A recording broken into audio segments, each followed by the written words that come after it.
pero lo aceptamos y salta el presidente de Colombia.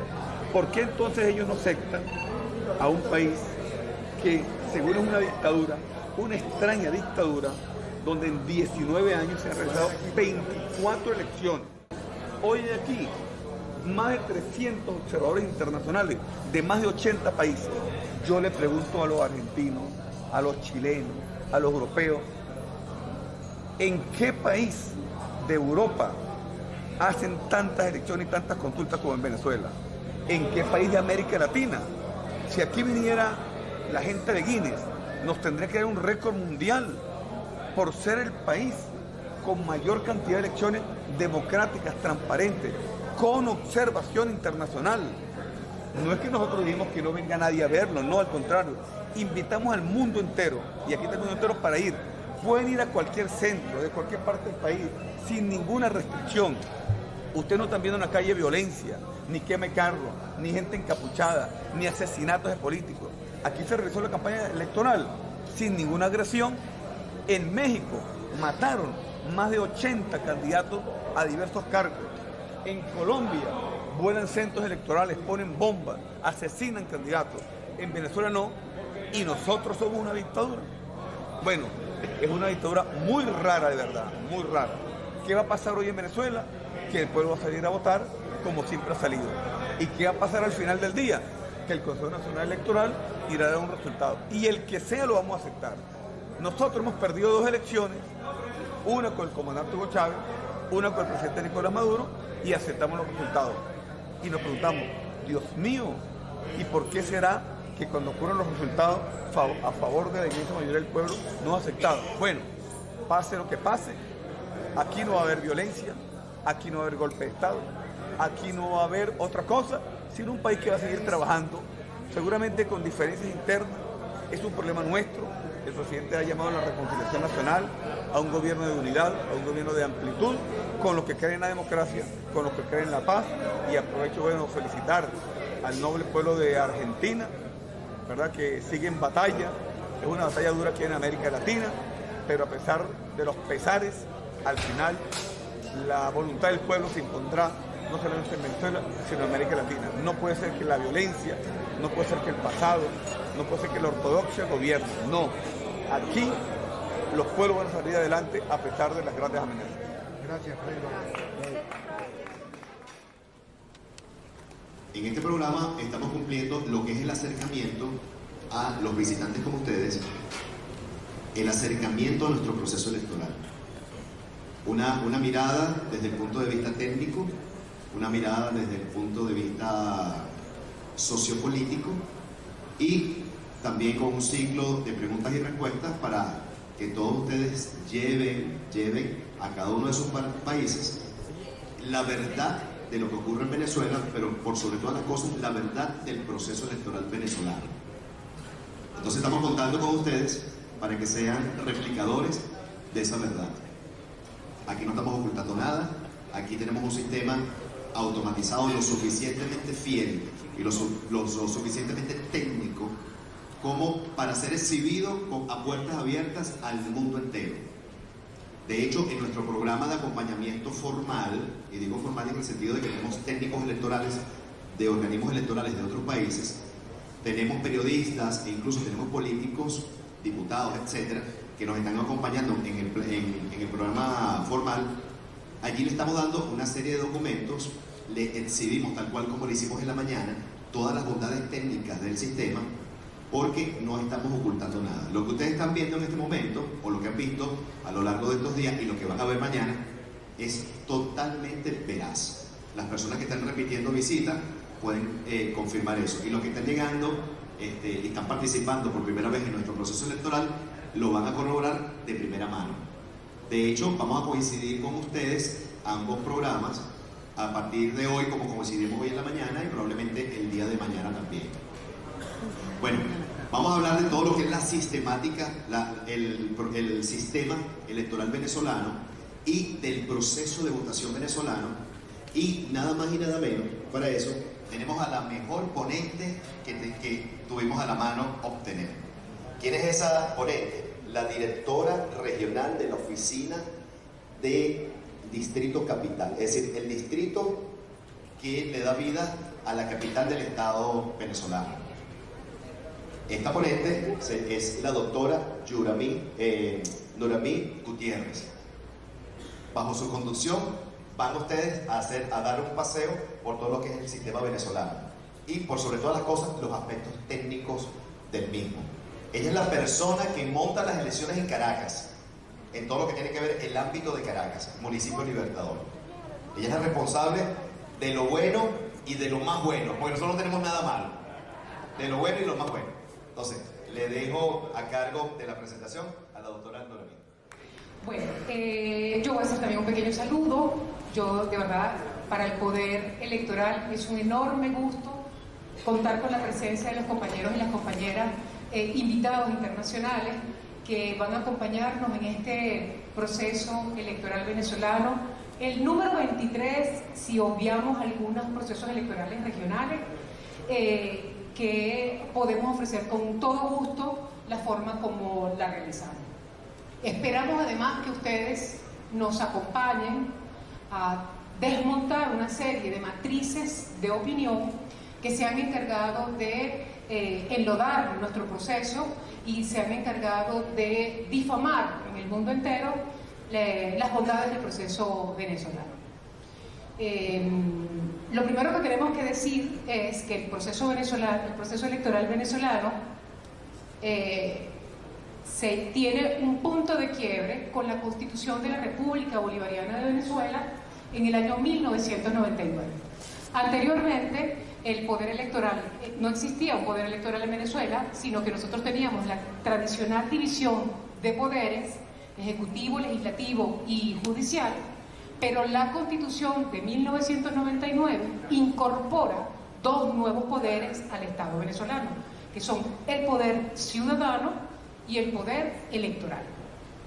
Este poder, creado constitucionalmente, independiente de los otros poderes, tiene además dos leyes que lo regulan, dos leyes orgánicas, la ley orgánica del poder electoral y la ley orgánica de los procesos electorales.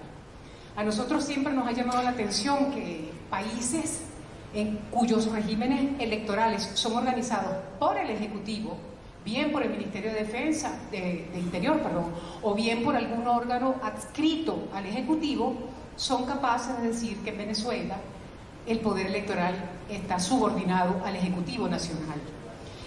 Y, por ejemplo, para contarles algo breve, no sé si tenemos compañeros españoles aquí. Yo coincidí en una visita en la segunda elección del presidente Mariano Rajoy en España, y para mí era increíble ver que la vicepresidenta de España, la señora Soraya Sanz de Santa María, anunciaba los resultados en los cuales decía que su partido, el Partido Popular, había ganado las elecciones. Eso es una cosa impensable en Venezuela. En Venezuela no puede salir un partido político, un alto jerarca de un partido político a decir que ganó su partido político. Sin embargo, el Reino de España nos critica constantemente.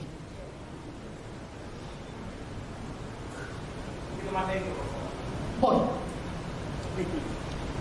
este nuevo poder que crea la Constitución de la República Bolivariana de Venezuela del año 1999 es una expresión más de la transformación de nuestra democracia, de democracia representativa en democracia participativa y protagónica. Cuando el poder electoral inicia, se consigue con una situación verdaderamente crítica que tiene la necesidad de abordar. En primer lugar, encontramos con una gran exclusión del registro electoral. Quiere decir, las personas aptas para votar no estaban inscritas en el registro electoral hasta en un 20% de ellos. Teníamos una infraestructura electoral muy deficiente, quiere decir, la cantidad de centros de votación a los cuales podía acudir la población era realmente pequeña. Y por último, teníamos un sistema de votación manual, no automatizado, sino en el escrutinio, lo cual permitía que la expresión fundamental del deseo del ciudadano o ciudadana de votar, que es el voto, se transformaba en un acta. Entonces todos los votos eran plasmados en un acta y era el acta lo que al final tenía validez y lo que se escrutaba. De hecho, algunos partidos políticos llegaron a poner de moda una expresión que dice acta mata voto. No importaba la cantidad de votos que hubiere, si el acta se le hacía caso a lo que hacía el acta. Entonces el Poder Electoral tuvo como reto las primeras medidas, pues depurar e incluir a todos aquellos en el registro electoral, adecuar la infraestructura electoral para que fuera facilitar el proceso de ejercicio del sufragio y automatizar el proceso. Y eso ha sido un proceso que nos ha llevado tiempo, pero que a lo largo de estos años ya podemos exhibir resultados que realmente nos llenan de orgullo. Nosotros pasamos de tener en el año 1958, perdónenme la lámina que se ven poquitos, pero yo se los voy a decir. Comienza en el año 1958 y teníamos un 15,33% de las personas que debían estar incluidas, excluidas. Llegamos a valores muy altos en el año 98, hacia la mitad de la curva, teníamos hasta el 20%, que fue cuando, con la aparición con la creación de la Constitución de la República Bolivariana de Venezuela, hasta llegar en el 2018 en nuestros días, tener apenas un 3,63% de las personas aptas para votar excluidas por distintas razones del registro electoral. En relación a la infraestructura electoral, también mejoramos mucho. Nosotros pasamos de tener centros de votación 8.000 y actualmente tenemos 14.638 y mesas de votación 34.143. En el tema de la automatización, que también ha sido un proceso que hemos ido avanzando, se inició fundamentalmente en el año 2004 con pocos procesos automatizados y logramos finalmente en el 2008 tener el proceso completamente automatizado. Mesas tenemos 34.164. Son las mesas que tenemos actualmente para 14.000 centros de votación. Correcto. Okay.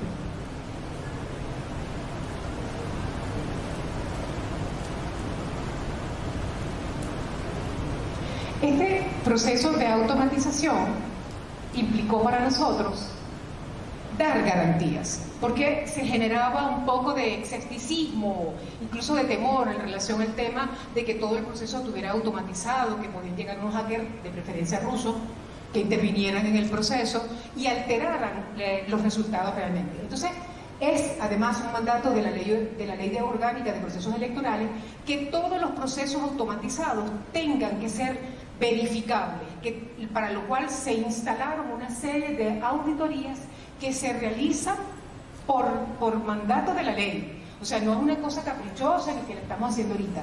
Desde el año 2009, cuando se emitió la ley, nosotros estamos obligados a garantizar la auditoría de todos los procesos que tienen que ver con automatización.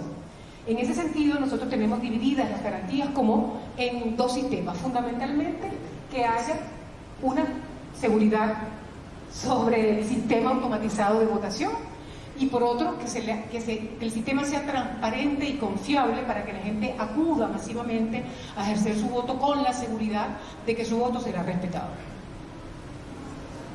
Vamos a analizar brevemente cuáles son las garantías que nosotros tenemos.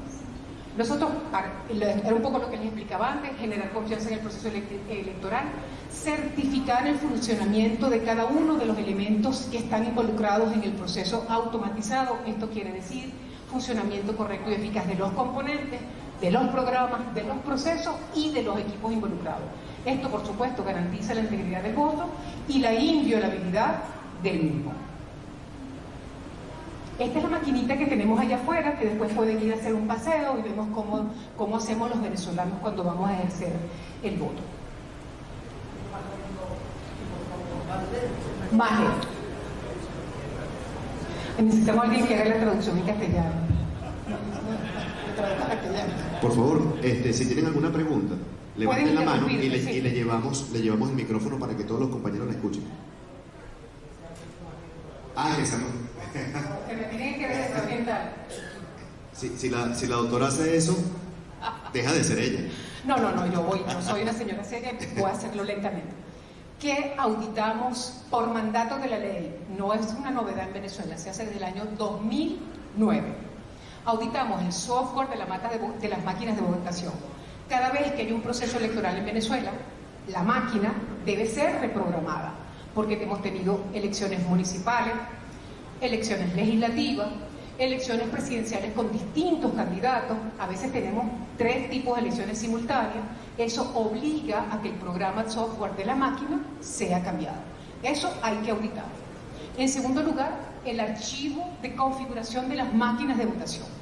Cada máquina de votación es una mesa de votación. Tiene un padrón electoral de ella. Quiere decir, en relación alrededor de 500 personas soporta cada máquina. Entonces, ese padrón electoral que está de esa sola máquina, de esa única mesa, tiene que ser verificado, tiene que ser auditado. Porque además, él debe, en lo que las personas van votando, excluyendo a la persona que ya votó, de manera que no se pueda replicar el voto. Eso significa que los datos de los electores tienen que ser verificados. También se verifica el software de totalización, que también es un programa que posteriormente que se comienzan a transmitir electrónicamente todas las mesas, todas las máquinas del país. Este programa totaliza la infraestructura tecnológica, que son los sistemas a través de los cuales se hace la transmisión. Una vez que el proceso de votación de cada máquina finaliza y se hace el escrutinio de esa máquina se conecta para que haga la transmisión. En Venezuela tenemos 4 formas distintas de hacer esa transmisión, pensando que hay alguna que pueda fallar y que la otra la sustituya. Hay la primera forma de transmisión, una transmisión satelital. La segunda es la transmisión de lo que llamamos Wi-Fi o modem, que son inalámbricas, por supuesto.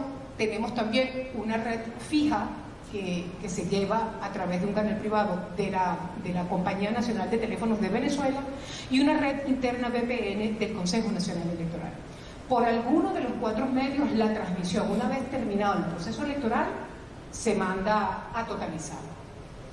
La producción de las máquinas de votación, yo entiendo que ustedes estuvieron esta mañana en Mariche y vieron los galpones donde se están produciendo. Esas máquinas están in situ ahorita, pero ese es el sitio donde se comienzan a producir la producción de las máquinas.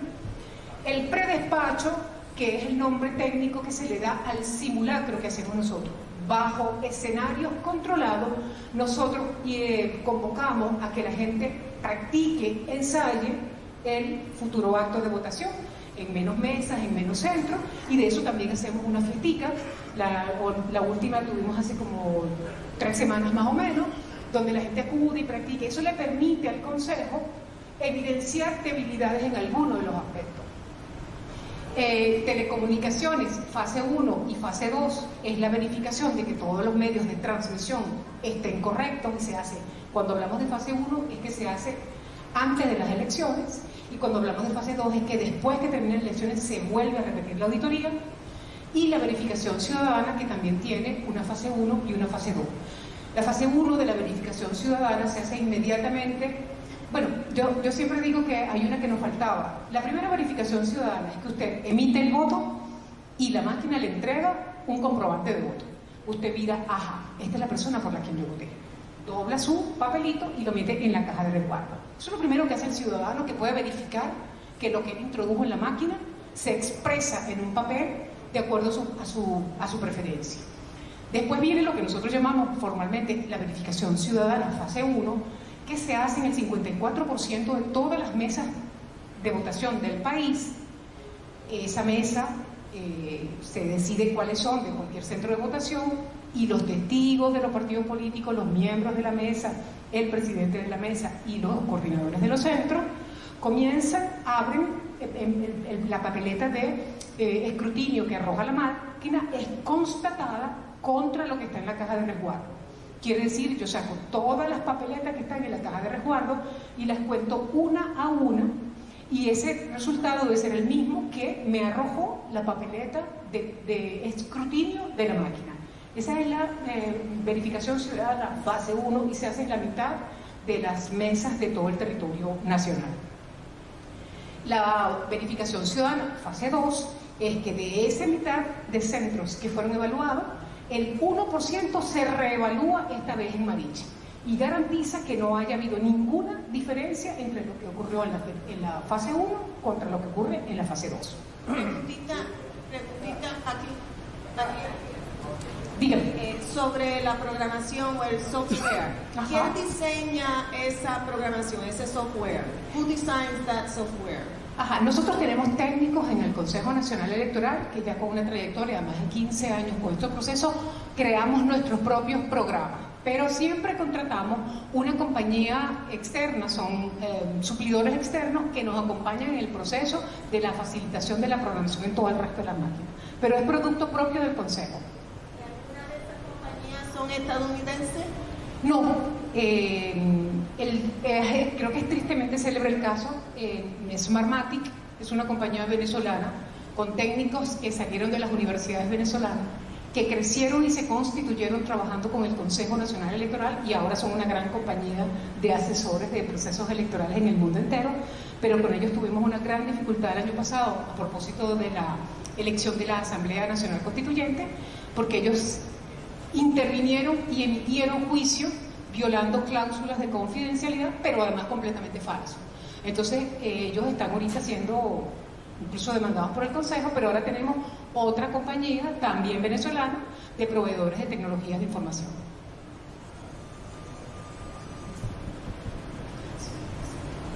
Ok, esas auditorías famosas, ¿quién las hace? Bueno, las hacen los técnicos del Consejo Nacional Electoral, los hacen los técnicos representantes de cada partido político que participa en la elección y lo hacen los auditores externos, que es así como llamamos a los que nos acompañan tecnológicamente en la organización de las elecciones. Estas elecciones que vamos a realizar mañana han cumplido todas estas auditorías. De cada una de ellas se ha elevado un acta que ha sido firmada por todos los partidos políticos que van a participar mañana en las elecciones, por los técnicos del Consejo y por nuestros auditores externos.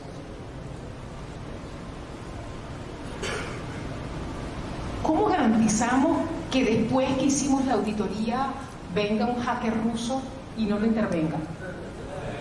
Bueno, pues tenemos una clave informática que se genera con distintos fragmentos y que solo la unión de todos los fragmentos permite abrir el sistema de nuevo. ¿Quiénes son los poseedores de la mitad de la clave? El Consejo Nacional Electoral, los partidos políticos que participan, cada uno de ellos tiene un pedazo de la clave, y los auditores externos. No hay forma de que ningún hacker ruso intervenga si no tiene todos los componentes en la mano.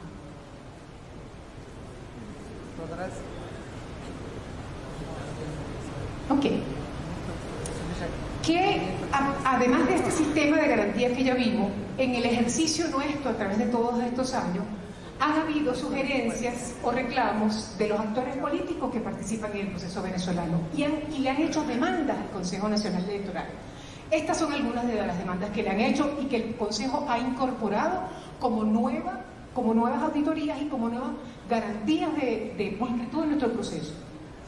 Empezaron a decir, fue en el año 2009, que había un cable submarino secreto, creo que era de Cuba esta vez que venía, y entonces ese cable se conectaba con las máquinas y alteraba el resultado, porque ¿quién le garantizaba que la máquina no estaba desconectada cuando estábamos emitiendo los votos? Y entonces ahí se metían los cubanos y empezaban a mandar votos también ellos para que se totalizara. Entonces hay garantías, y eso lo estableció el Consejo, mientras dura el proceso de votación, el cable de transmisión de datos está desconectado. Ya están todos los miembros de los partidos políticos verificando que no hay transmisión. De hecho, la única forma que la máquina comience a transmitir sus resultados es que ya haya sacado el acta de escrutinio, que no haya sido verificado, entonces se conecta y comienzan a transmitir el resultado en esa mesa electoral. También dijeron que el registro electoral, a pesar de que lo hemos incrementado notablemente, apenas un 3% de las personas no están inscritas, y que estaban muertos, que estaban gente duplicada, que ese registro como que no era muy confiable.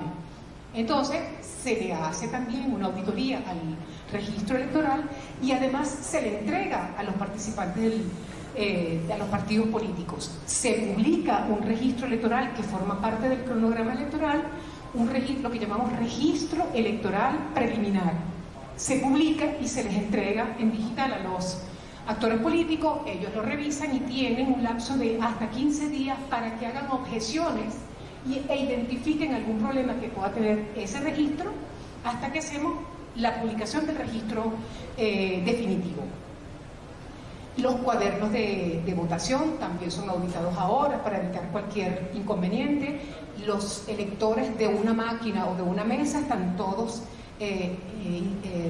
plasmados en los cuadernos de votación para que cuando ejerza el derecho simplemente firme y coloque la huella. Mrs. Do the voters each get a receipt or a copy of their ballot, how they voted?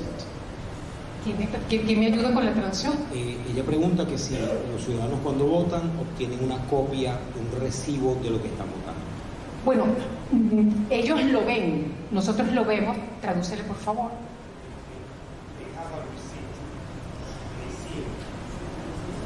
La gente ve efectivamente que lo que aparece en el recibo fue lo que votó. ¿Hay coincidencia? The people will check that whatever is printed, it was what she put on or he put on the machine. Ajá. Lo dobla y lo mete en caja de resguardo. No se lo puede llevar. He cannot take it home. He will put it on a box to be counted after. De hecho, la pregunta me permite hacerles un comentario que podría ser gracioso, pero es un ilícito electoral. She would do a comment. Could be funny, but it's a felony. Nosotros hemos tenido en varias oportunidades que la gente se equivoca y cuando se ve, no era esta la persona por la que yo quería votar. Se equivocan. Sometimes people made a mistake, and then when they see the receipt, they realize that it doesn't match what. Ajá, destruyen el voto. Hay gente que lo rompe, hay gente que se lo ha comido. People that eat it, people that just, take it down. Y en ese momento tiene que intervenir el Plan República, la Fuerza Armada Nacional Bolivariana, porque eso es un ilícito electoral. No pueden destruir el comprobante de voto. This is a felony, so the military forces that are in charge of the security during the electoral process, they have to intervene. Bueno, el que yo recuerdo era una señora viejita. No, yo no sé cómo se lo comió, pero se lo comió. Ajá. Ajá. Contó ese voto y aunque era la persona que ella no quería. No, precisamente por eso es un ilícito electoral, porque resulta que cuando vayas a hacer la contabilidad te va a faltar un voto. Entonces hay que anotarlo en el cuaderno de incidencia que uno de los votos no va a aparecer porque la señora se lo comió, porque lo destruyó o porque ocurrió cualquier cosa. No puede rectificar. No lo puede rectificar y es un ilícito, ¿no? Bueno, continuamos. Otra de las cosas que nos pidieron los actores políticos fue bienvenida al expresidente Zelaya. Gracias por acompañarnos.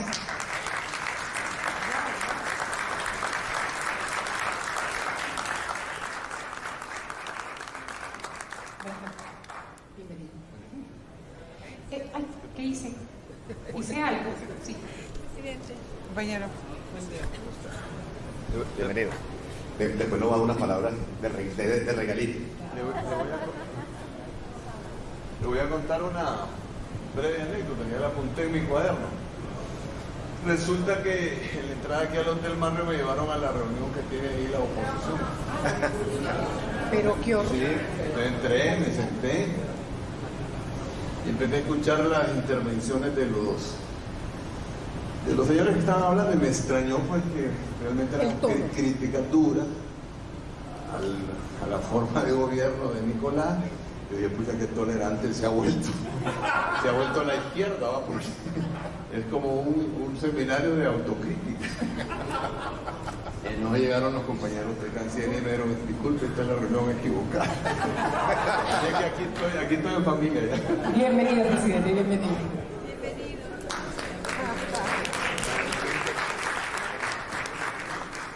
Bueno, entonces, otra de las cosas que nos exigieron los partidos políticos, ustedes saben que los miembros de mesa, nosotros hacemos un sorteo de ellos dentro de la población que está inscrita en el registro electoral, asimismo como los miembros de las juntas regionales, municipales y de los miembros de la mesa para que se constituya. Entonces nos pidieron revisar el software, ningún problema.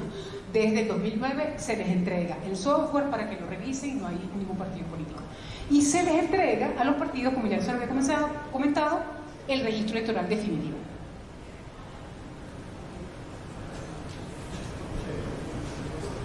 Otras cosas que nos han pedido. Adelante. Las actas firmadas por los auditores. La pregunta es si las actas firmadas por los auditores se van publicando en los medios de comunicación venezolanos. Sí, no se van publicando, se les entregan, pero es que nosotros estamos muy con la tecnología, entonces lo que hacemos es transmisión en vivo en el momento que se hace la auditoría. Tenemos un canal streaming. Sí, claro, regresan todos en el Consejo Nacional Electoral. Este sistema automatizado, claro, como es automatizado, si no hay un respaldo físico que quede de ello, podría decirse, no, es que hay un cable cubano que altera las elecciones en Venezuela. Sí. Entonces, hemos instaurado la contratación de un personal de fiscales de campaña electoral, de manera que no haya abundancia de un candidato sobre el otro. Eso está regulado por la ley de partidos políticos, 3 minutos máximos diarios por canal de televisión, se reúnen con los dueños de los canales de televisión para que en los programas de opinión no tengan, digamos, predilección por uno que por otro, sino que tratemos de llevar la fiesta en paz. Eso se hace regularmente. Se habilita un canal telefónico privado para los candidatos, de manera que se comuniquen directamente con las autoridades del Consejo a los fines del día de las elecciones, resolver cualquier problema que se nos presente. Por supuesto, están la presencia de los partidos políticos en todas las instancias de ley, y además nos pidieron que todas estas cosas maravillosas que hacemos las difundiéramos apropiadamente. Entonces, nosotros a partir del año 2009 también comenzamos a diseñar una serie de afiches que deben estar en los centros de votación. En primer lugar, pues este es del 2012, es muy genérico, sobre las prohibiciones de los centros de votación. Prohibición de portar armas. Voy. Buenas. Las actas de que salen de cada una de las máquinas, ¿las firman los jurados, los testigos electorales de cada uno de los partidos o solamente los jurados? ¿Cómo es el proceso? Todos los miembros de mesa, incluidos los testigos, y además a los testigos se les entrega una copia fiel de lo que arrojó la máquina. Cada partido político, cuando termina el escrutinio de una mesa, tiene con su agente político la copia de lo que esa mesa arrojó. Sacamos como 4 copias, porque además esas otras van para el Consejo también. Cada partido político se lleva uno, y las que van para los 2 sobres que tenemos nosotros de resguardo del material electoral también están incluidas allí. Entonces, bueno, ya se lo ven, ¿no? Prohibición de la música en el centro, los elementos electrónicos para tomar fotos o filmar o grabar, la prohibición de bebidas alcohólicas y la de fumar, que en Venezuela es norma para cualquier establecimiento público o privado. No se puede fumar en Venezuela en ninguna parte. A mí me encanta porque yo soy médica.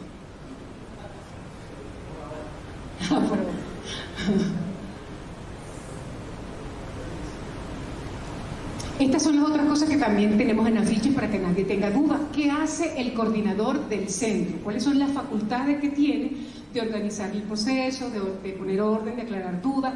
Pero está todo identificado de manera, esto lo estamos haciendo desde el 2010, para que nadie tenga duda y para que puedan identificar si en algún momento algún funcionario se excediera de sus funciones.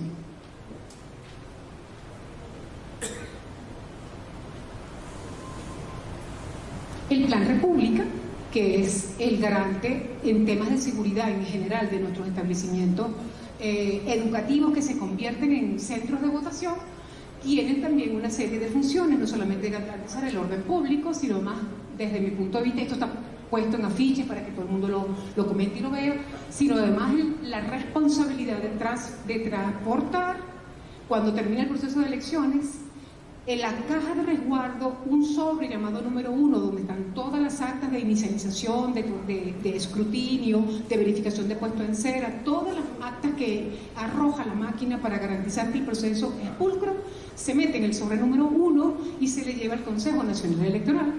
Y un sobre 2 que se lleva a las juntas municipales, donde están solamente las actas de escrutinio.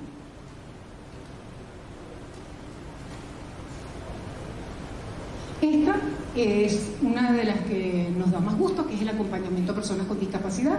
La ley contempla que las personas con discapacidad o adultos mayores que así lo requieran pueden votar con la persona que ellos decidan. Y eso se hace regularmente. La única restricción es que si yo acompañé a una persona con discapacidad o un adulto mayor, no puedo acompañar a una segunda persona. Se limita los acompañamientos que se les permite a una sola persona, no más que uno. Queda registrado porque se anota en el cuaderno de votación. Estos son ustedes cuando nos han acompañado en oportunidades anteriores.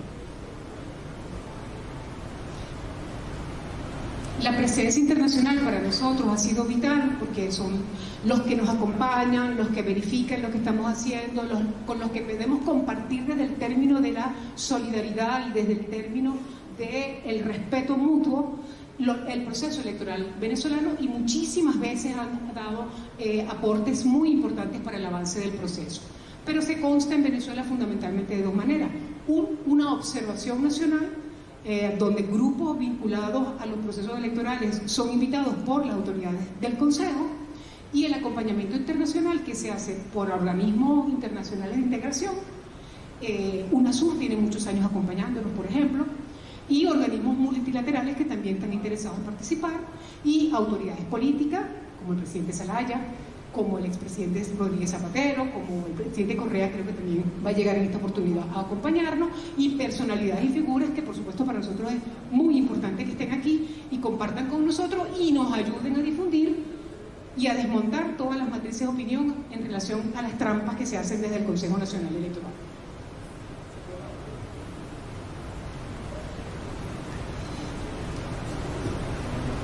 Disculpe, ¿podrías decirnos, para los internacionales, cuáles son los organismos multilaterales, los organismos internacionales que están aquí en estas elecciones?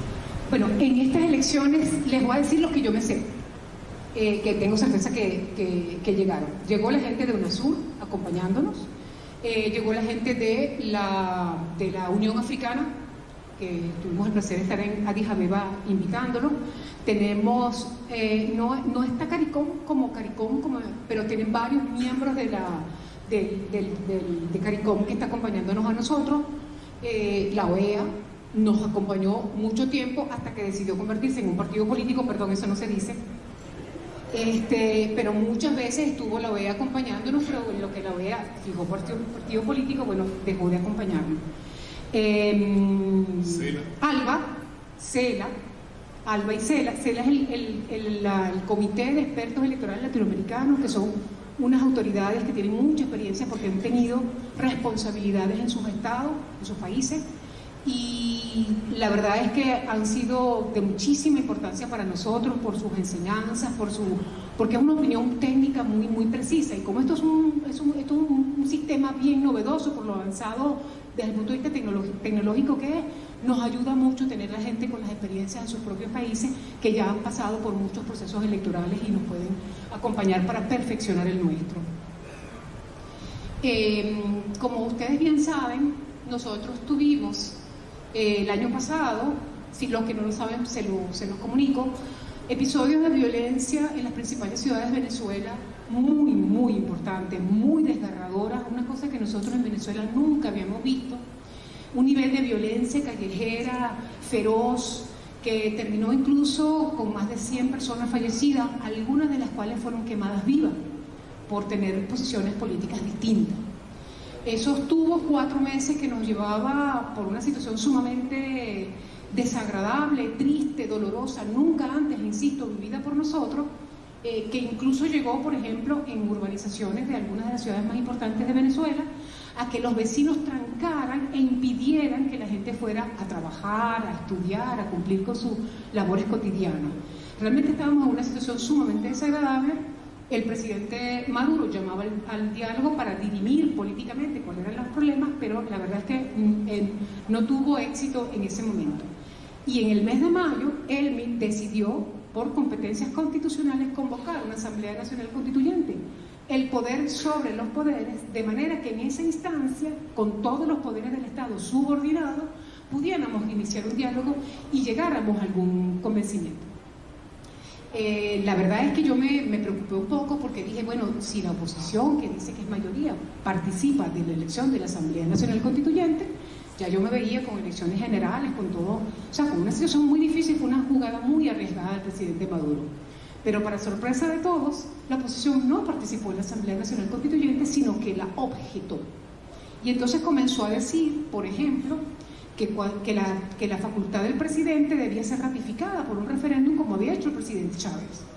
Resulta que el presidente Chávez, que en el año 1999 convocó un referéndum para la Constitución, para la elección de una Asamblea Nacional Constituyente, lo hizo porque nuestra Constitución del 61 no contemplaba la Asamblea Nacional Constituyente como un derecho del pueblo. Eso se lo resolvió el constituyente para la Constitución del 99, designando las 4 formas que puede ser convocada la Asamblea Nacional Constituyente. La primera es por el presidente de la República. La segunda, el segundo poder que puede convocarlo son 2/3 partes de la Asamblea Nacional. El tercero que puede convocarlo son 2/3 partes de los consejos municipales en cabildo abierto. Y por último, el 15% de la población, el 15% del pueblo. Ninguno requiere referéndum para que se haga. Son las 3 instancias en las cuales se puede convocar la Asamblea Constituyente, y el presidente lo hizo. Eso significó una agresión sumamente fuerte, objeciones, se elevó la consulta al Tribunal Supremo el 31 de mayo dijo es constitucional, y el 7 de junio el Consejo Nacional Electoral convocó a la elección de la Asamblea Nacional Constituyente.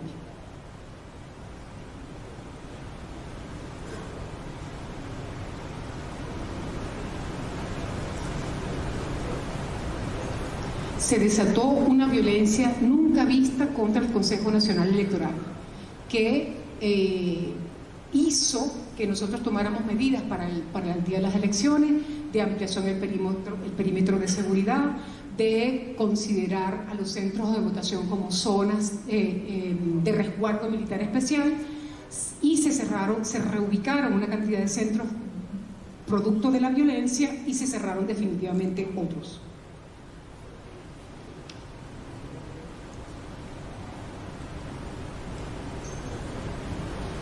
Trajo como consecuencia el día de las elecciones 200 funcionarios y funcionarias agredidos directamente, 6 sedes del CNE atacadas, una de ellas quemada en su totalidad, y muchos centros atacados con las personas que estaban ejerciendo su derecho dentro del centro. Hay un video que si arranca, se lo pongo porque es cortito, es muy impactante.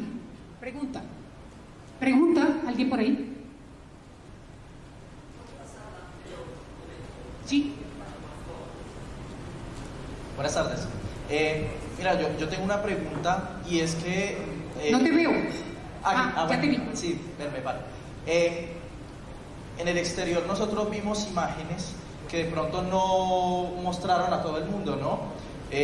Como por ejemplo le quitaban un rifle a un policía y se lo jugaban entre sí y el policía no hacía nada. O sea, yo que soy, por ejemplo, de carrera militar en Suiza, donde según eso es un país neutro, nosotros nos ordenan de que en una situación de esas, pues hay que abrir fuego. ¿Qué garantías hay que de pronto mañana, en elecciones, no se vuelva a reproducir esto, y además de que la policía pueda actuar en consecuencia en contra de estos actos que justamente han causado violencia? Porque si bien uno ve el modus operandi de esta gente, va en el mismo sentido del paramilitarismo y del mercenariato internacional impuesto y traducido por los Estados Unidos desde la época de la Guerra Fría hasta el día de hoy. ¿Qué garantías hay de que eso no se vuelva a reproducir y del actuar concreto de las fuerzas del orden contra todo este tipo de cosas? Gracias. Sí, muchas gracias por la pregunta. Fíjate, yo soy de una generación en la que nos enseñaron a tenerle horror a cualquier persona vestida de verde, quiere decir a cualquier militar, porque la represión histórica de las Fuerzas Armadas en Latinoamérica ha sido brutal, y hay ejemplos en todo el continente. Sin embargo, en Venezuela ocurrió un fenómeno distinto, con la llegada al poder del presidente Chávez, que venía del seno militar y que por eso había mucha gente que dudaba de él. Se comenzó una unión cívico-militar y voy a utilizar una palabra inadecuada, la humanización, pero sí la cercanía del pueblo militar con el pueblo civil, que hace que en este país ocurran cosas que uno no se hubiera podido imaginar jamás. Tuviste probablemente que le quitaran un rifle. Yo había atacado una base militar, la principal base militar de Caracas, que queda en La Carlota, en la autopista. Violentaron las reglas, se metieron adentro. Y uno de los eventos más tristes, porque es que fue triste porque más usaron a muchachos muy jóvenes para que hicieran eso y probablemente bajo efecto de drogas. ¿Cómo se llama la droga esa famosa que viene del Medio Oriente? No sé, hay un nombre muy, porque es una droga química. Puede ser que una de esas cosas que descoloca a los muchachos completamente. Entonces ahí, el video también circuló por ahí, el muchacho se ve tirando lo que parecía una granada hacia la base aérea y el militar que estaba dentro le disparó y lo mató. Y el militar está preso. Porque en cualquier país del mundo, no digo yo que lo hubieran disparado, le hubiera caído todo el mundo y no pasa nada porque está agrediendo una base aérea. Nosotros somos respetuosísimos los derechos humanos y aunque él estaba en legítima defensa va a tener que demostrarlo. Hay imágenes de todo tipo. Lo que te quiero decir es que nosotros tenemos una Fuerza Armada que ha sido absolutamente tolerante con la violencia callejera, pero yo lo agradezco, porque si aquí en la Fuerza Armada Nacional Bolivariana hubiera agredido la violencia callejera y malsana que teníamos, hubiera habido una guerra civil, y probablemente con muchos muertos civiles. Y gracias a esa Fuerza Armada que se contuvo, es una cosa increíble, todas las tanquetas, Caracas estaba militarizada. Toda la autopista estaba llena de tanquetas. Las tanquetas tenían pintura, excremento, rotura, tiraje de piedra. Todas las tanquetas. Una cosa impresionante. Y no se le hacía nada a la gente que estaba haciendo eso. Yo me siento orgullosa de eso. Me da un poco de rabia, pero me siento orgullosa de que nosotros hayamos llegado a un nivel de civilismo que impida que la Fuerza Armada, porque bueno, el control exclusivo de las fuerzas potencialmente causantes de muerte, la tienen ellos. Si ellos hubieran querido acabar con esos 100, 200 muchachos que estaban en las calles callejeras masacrados, lo hubieran podido hacer, pero el resultado hubiera sido sumamente triste. En cambio, convocamos a Asamblea Nacional Constituyente. Este es el videíto que creo que es corto. Por aquí preguntan si podría poner la foto anterior para tomar una fotografía. Vamos a ver el video y luego la devuelvo, porque es muy corto, ¿ves? Es una cosa que nunca se habían visto en Venezuela. Esto es el interior del país. El día de las elecciones. Jamás habíamos nosotros sido víctimas de una violencia de esa manera contra el ente electoral, contra el poder electoral, porque aquí no estaban atacando a un partido político, estaban atacando al Consejo Nacional Electoral, con una brutalidad tal, con una ferocidad tal, que terminó con nuestras sedes atacadas, quemadas, máquinas de votación quemadas, haciéndole hogueras a las máquinas de votación. Perdimos más de 200 máquinas, que además es patrimonio del Estado venezolano. Eso nunca nosotros lo habíamos visto antes en nuestro país. De verdad que nosotros somos un pueblo pacífico, insumiso por culpa de Simón Bolívar, pero... Era yo la que manejaba la información de las máquinas. Esta es una operadora de nosotros del Estado Táchira. Cuando por la ventana de mi cuarto yo veo que se empiezan a parar los 350 blancos y la moto que subimos, donde subía la gente que vino con tanto odio y terror del municipio Sucre, y gente del pueblo, compañeros de trabajo, amigos, vecinos, personas que el día nos tenemos que dar la cara, pedir favores y gobernar. Mi esposo se paró en la puerta y me dice: por favor, no hablen, no salgan, piensa en nuestros hijos. Le decía: mi amor, yo no tengo nada, porque tengo que tener miedo. Yo no tengo que tener miedo. Yo le decía: pero ¿qué les pasa? ¿Por qué esta actitud? ¿Por qué nos hacen esto a nosotros? Nosotros no les hemos ofendido a ustedes en nada. No, ¿dónde están las máquinas? ¿Dónde están las máquinas? Le daban hacia la mesa. Yo le escuché todo de verdad sobre mi cadáver. Les voy a decir dónde están las máquinas. No las voy a decir. La gente, los trabajadores del Consejo Nacional Electoral defendieron, aún a costa de su integridad física, la prosecución del proceso. Hubo varios municipios en los que empezamos mucho más tarde.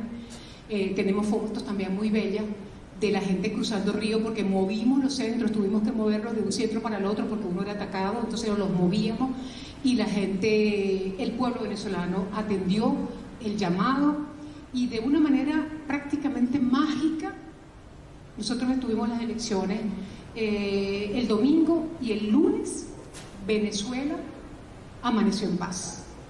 Era una cosa increíble, los niñitos en las plazas, la gente en el colegio, la gente haciendo su vida completamente normal. No, era increíble que hubiéramos tenido la violencia que tuvimos los días anteriores. Ganar la Asamblea Nacional. Yo creo que la votación que tuvimos en la Asamblea Nacional Constituyente fue de mucha gente de la oposición que no quería la violencia que estaba viviendo Caracas y que votó porque la ciudad se pacificara. Y en efecto lo logramos, que es un gran orgullo para nosotros. Luego vienen las conversaciones de Santo Domingo, y en las conversaciones de Santo Domingo se llegaron a una serie de acuerdos que posteriormente la oposición venezolana no quiso firmar, pero que quedaron como, digamos, constancia del esfuerzo que se había hecho en ese sitio. El presidente Maduro, como es sabido, decidió él unilateralmente firmar los acuerdos de Santo Domingo, los trajo a Caracas, y en Caracas esto no marcha, no avanza más. Ahora sí, debo de haber estado apuntando mal. Entonces se acordó en Santo Domingo, y lo ratificó el presidente, una serie de condiciones para que se realizaran las elecciones presidenciales anticipadas. Y esas condiciones, como fiel garantes, bueno, no se van a quedar todas, no importa, fundamentalmente lo que tenían que ver era con que se restituyeran los centros que se habían cerrado.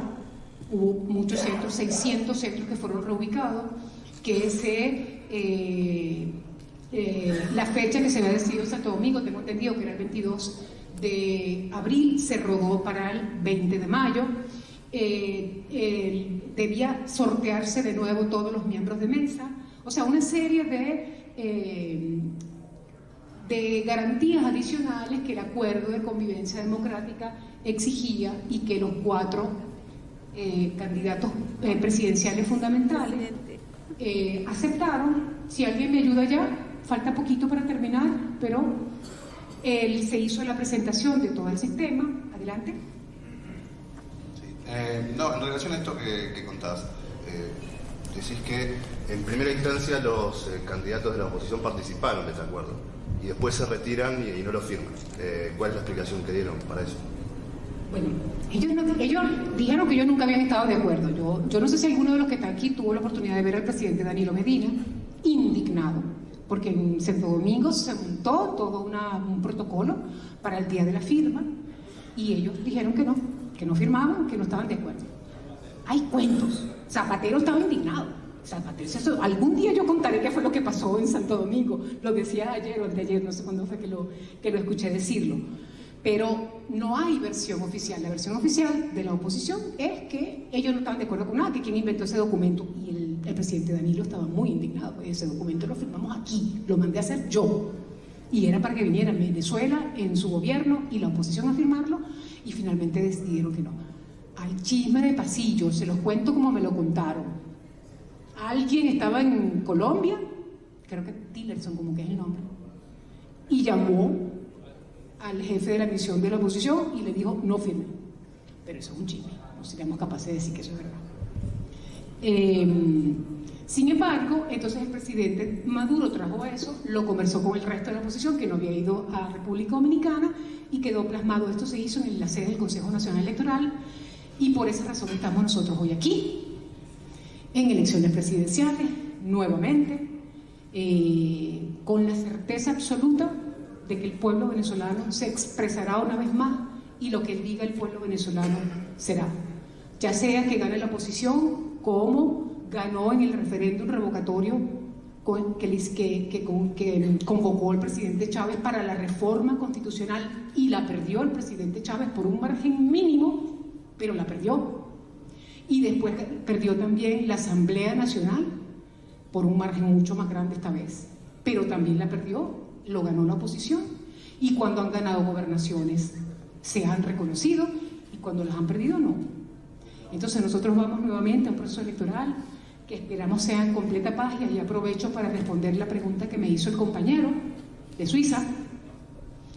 De todas maneras, nosotros, como en casi todos los países del mundo, cuando hay elecciones, más en este caso que son presidenciales, se toman medidas adicionales de resguardo de la seguridad de las personas que acuden a los centros, de la gente que está en su casa, de los perímetros de los centros de votación, y yo creo que no va a pasar nada. Yo creo que en general este pueblo quiere expresarse una vez más en paz, lo va a hacer, incluso no teniendo la opción política que desearían, porque una parte de la oposición se retiró.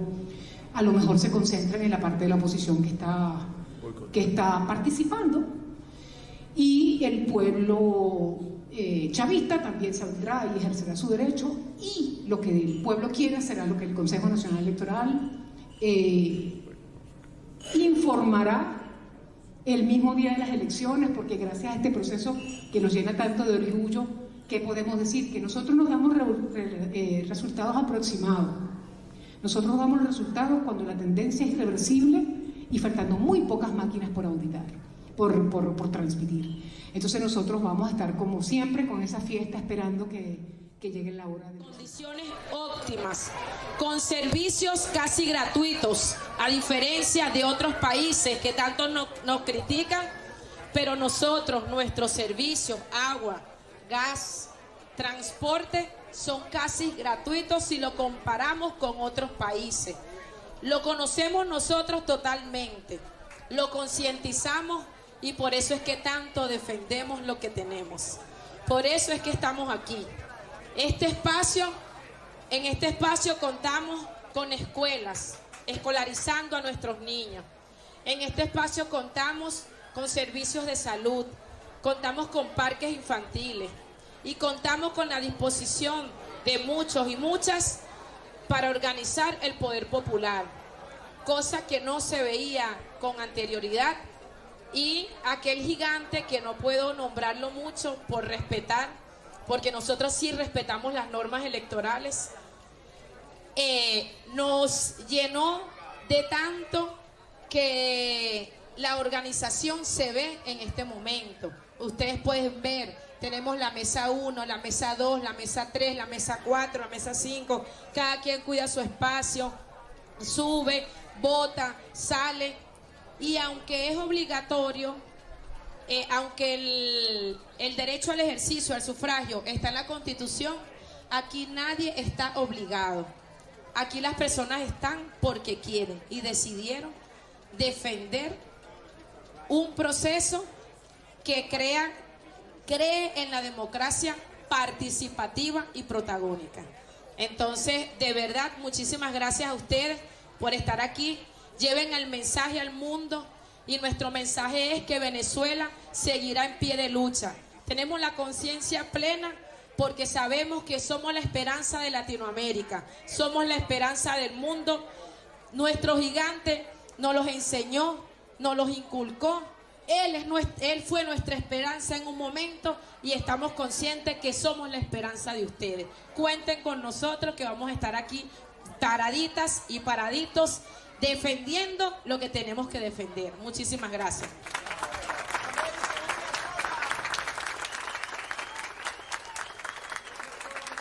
Si quisiera alguno de ustedes expresar, si quisieran expresar algo de esto que están viviendo el día de hoy, que estamos felices.